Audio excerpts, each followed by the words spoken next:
ನಾನು ಬೆಳ್ತಂಗಡಿ ತಾಲೂಕಿನಿಂದ ಬಂದಿದ್ದೇನೆ. ನನ್ನ ಹೆಸರು ಯಶೋಧ ಅಂತ.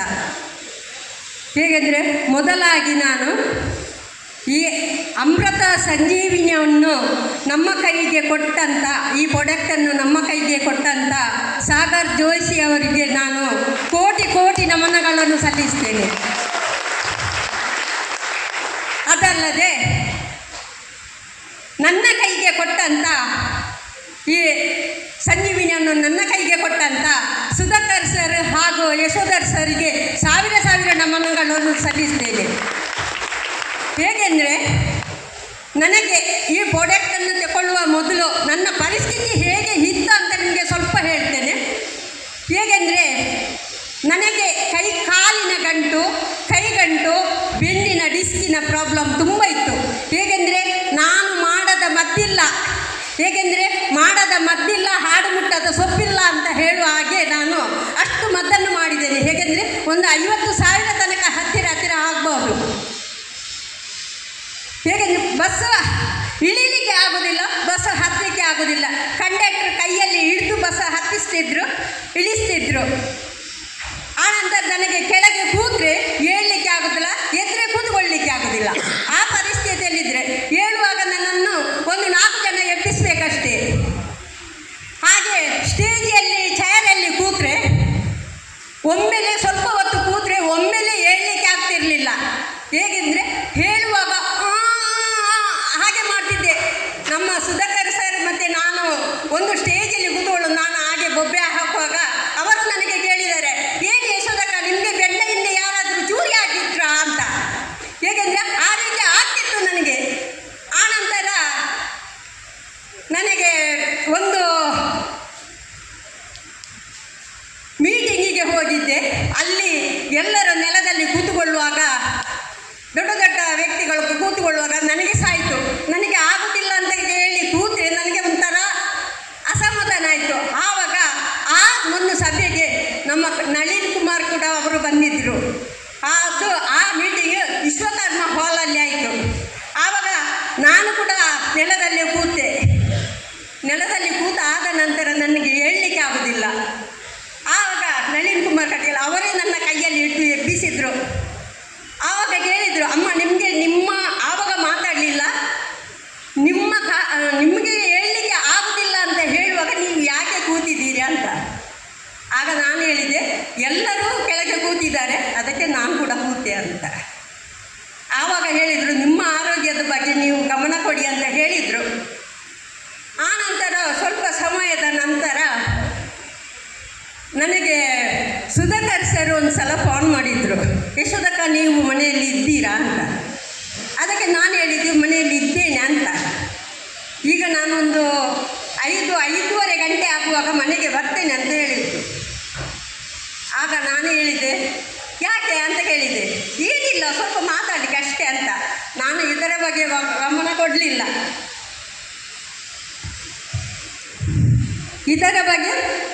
ಕೊಡಲಿಲ್ಲ. ಆಯಿತು ಬನ್ನಿ ಅಂತ ಹೇಳಿದೆ.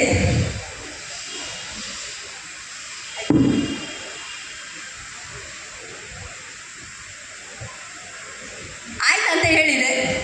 ಆವಾಗ ಕಾರಲ್ಲಿ ಸುಧಾಕರ್ ಸರ್ ಮತ್ತು ಯಶೋಧರ್ ಸರ್ ಬಂದು ಯಶೋಧಕ್ಕ ಕೂತ್ಕೊಳ್ಳಿ ಅಂತ ಹೇಳಿದರು. ಆಯ್ತು, ಒಂದು ಚೂರು ಟೀ ಮಾಡ್ತೇನೆ ಅಂತ ಹೇಳಿದೆ. ಆವಾಗ ಬೇಡ ಮತ್ತೆ ಮಾಡಿ, ಈಗ ಕೂತ್ಕೊಳ್ಳಿ ಅಂತ ಹೇಳಿದರು. ಕೂತ್ಕೊಂಡೆ. ಎಲ್ಲ ನನ್ನ ಮೈಂಡನ್ನು ವಾಶ್ ಮಾಡಿದ್ರು.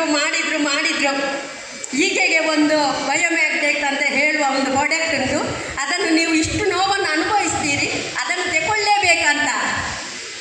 ಆವಾಗ ಫುಲ್ಲು ವಾಶ್ ಮಾಡಿದರು. ಆವಾಗ ನಮ್ಮ ಜ್ಞಾನವನ್ನು ವಾಶ್ ಮಾಡಿ ಆಯಿತು. ನಮ್ಮ ಆತ್ಮಕ್ಕೆ ಹೇಗೆಂದರೆ ತಗೊಳ್ಬೇಕಾ ಬೇಡ ಅಂತ ಆಗ್ತದೆ. ಅದನ್ನು ಕೂಡ ಕ್ಲೀನ್ ಮಾಡಿದರು. ಹೇಗೆಂದರೆ ಗೂಡು ಕಟ್ಟಿದ್ರು. ಯಾರು? ಇವರು ಯಶೋಧರ್ ಸರ್ ಮತ್ತು ಸುಧಾಕರ್ ಸರ್ ನನ್ನ ಆತ್ಮದಲ್ಲಿ ಗೂಡು ಕಟ್ಟಿದ್ರು. ಆನಂತರ ಆದರೂ ಸಹ ನನಗೆ ಒಂದು ಮೈಂಡಲ್ಲಿ ಬರೋದು, ಇಷ್ಟೆಲ್ಲ ಮದ್ದು ಮಾಡಿ ಆಗಲಿಲ್ಲ, ಇದು ಒಂದು ಈ ಬೆಡ್ಡಲ್ಲಿ, ಈ ನೀರಲ್ಲಿ, ಈ ತಲೆದಿಂಬಲ್ಲಿ ಇದರಲ್ಲಿ ಆಗೋದು ಉಂಟಾ ಅಂತ ಅದು ಸಹ ನನ್ನ ಮೈಂಡಿಗೆ ಬಂತು. ಆಗಲಿಕ್ಕೆ ಉಂಟಾ ಅಂತ, ಇದು ಆಗದ ಹೋಗದ ಕೆಲಸ ಅಂತ. ಇವರೆಲ್ಲ ಮಾಹಿತಿಯನ್ನು ಕೊಟ್ಟು ಕೇಳಿ ನೋಡುವ, ನಾನು ಇಷ್ಟ ಹಣವನ್ನು ಖರ್ಚು ಮಾಡಿದ್ದೇನೆ, ಇಷ್ಟ ಹಣ ಹೋಗಿ ಮುಖದಲ್ಲಿ ಎಂತ ಅಂತ ಹೇಳಿದೆ, ತಗೊಂಡ್ರಿ ಲಾನ್ ಕಟ್ಟಲಿಕ್ಕೆ ಅಂತ 10,000ವನ್ನು ಇಟ್ಟಿದೆ ಮನೆದು.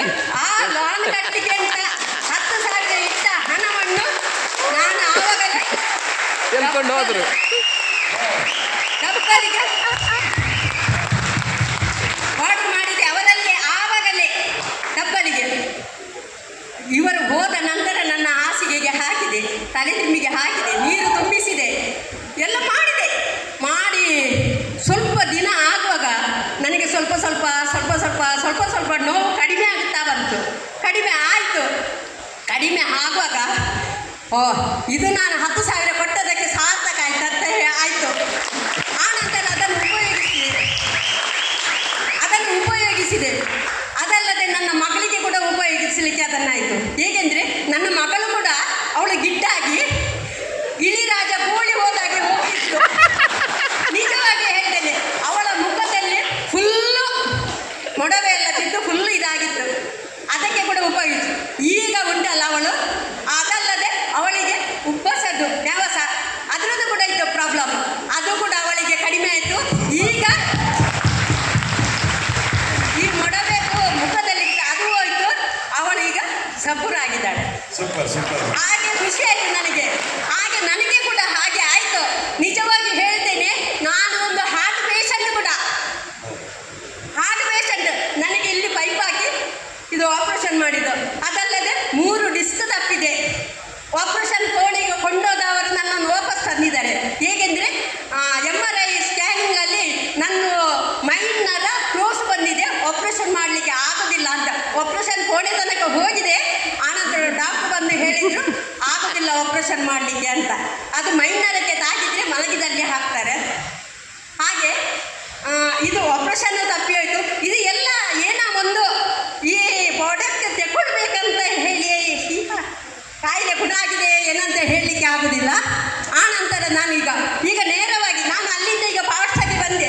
ಮೊದಲು ನನಗೆ ಹತ್ತಲಿಕ್ಕೆ ಆಗ್ತಿರಲಿಲ್ಲ, ಪಾಸ್ಟಲ್ಲಿ ಬರಲಿಕ್ಕೆ ಆಗ್ತಿರಲಿಲ್ಲ. ಈಗ ನಾನು ಇದೇ ಮೊನ್ನೆ ಒಂದು 60 ವರ್ಷದ ಮೇಲಿನವರಿಗೆ ವೇಗದ ನಡೆ ಅಂತ ಇತ್ತು. ಅದರಲ್ಲಿ ನಾನು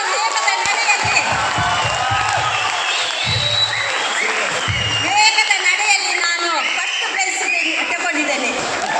ಫಸ್ಟ್ ಪ್ರೈಸ್. ಅದಲ್ಲದೆ 50 ಮೀಟರ್ ಓಟವನ್ನು ಇಟ್ಟರು. ಅದರಲ್ಲಿ ಕೂಡ ನಾನು ಫಸ್ಟ್ ಪ್ರೈಸ್ ತಗೊಂಡಿದ್ದೇನೆ. ಅದಲ್ಲದೆ ಸ್ಟೇಜಿಯಲ್ಲಿ ನಾನು ನಾಟಕ ಕೂಡ ಮಾಡಿದ್ದೇನೆ.